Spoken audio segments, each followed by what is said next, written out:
Hello, watchers. Agree that we love all kinds of stories related to real places. For example, in Zoonomaly is a zoo. Let's imagine that we come to see some animals and they turned into monsters. But more details in the full story of Zoonomaly. I want to mention right away that the game is entirely created by one popular TikToker under the nickname Lights Are Off. He's already amassed over 20 million subscribers through his short monster scares, and apparently all this time, Zoonomaly was being developed in parallel. At the beginning, we're shown a document from the Keepers of Blue Mortar where we're hired on a mission as a new employee. We see that this is the 3117th mission, and we can guess that there have been over 3,000 missions by other employees. We're being sent to the El Borrello Zoo. The mission code name is Zoonomaly.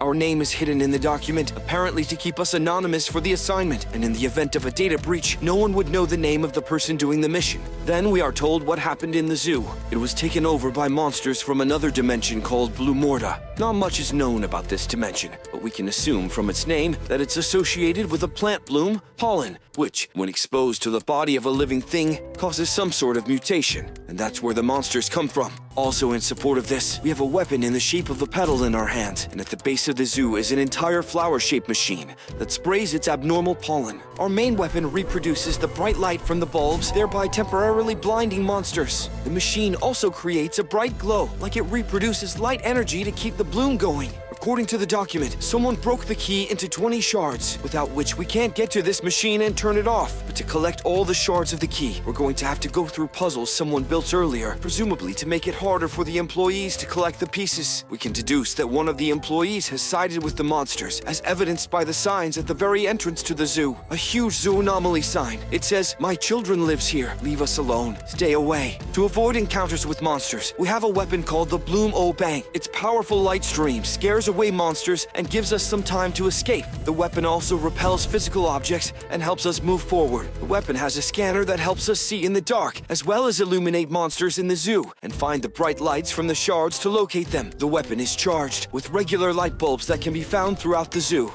Upon entering the zoo, the first thing we see is a sign saying, "Stay away!" Breaking down the passageways, we see monsters in the form of slimes and levers. We use the scanner to find out which one opens the passage, and then we go through.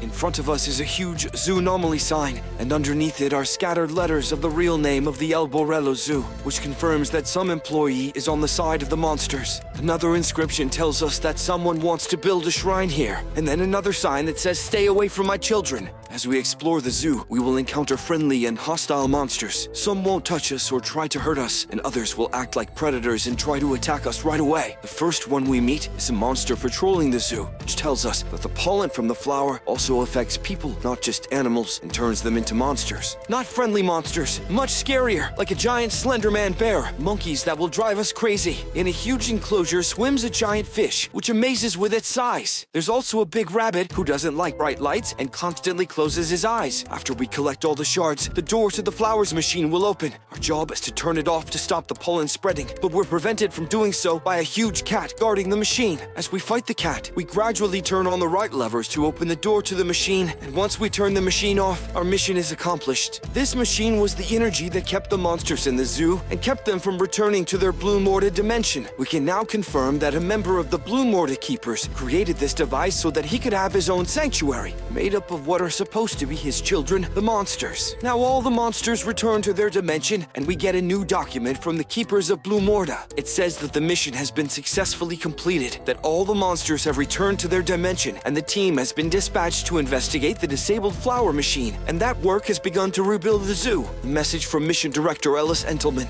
who adds, "They'll be in touch," which hints at a sequel in the future. As you'd expect, the hype around the game spread fake endings all over YouTube, different weapon modes. I've checked them all out, and I can simply say that there are no other endings in the game, and there are no other weapons. Just so you understand, I stood in the game for 6 hours to see if day shift mode would really unlock, and guess what happened? Well, it's altogether nothing.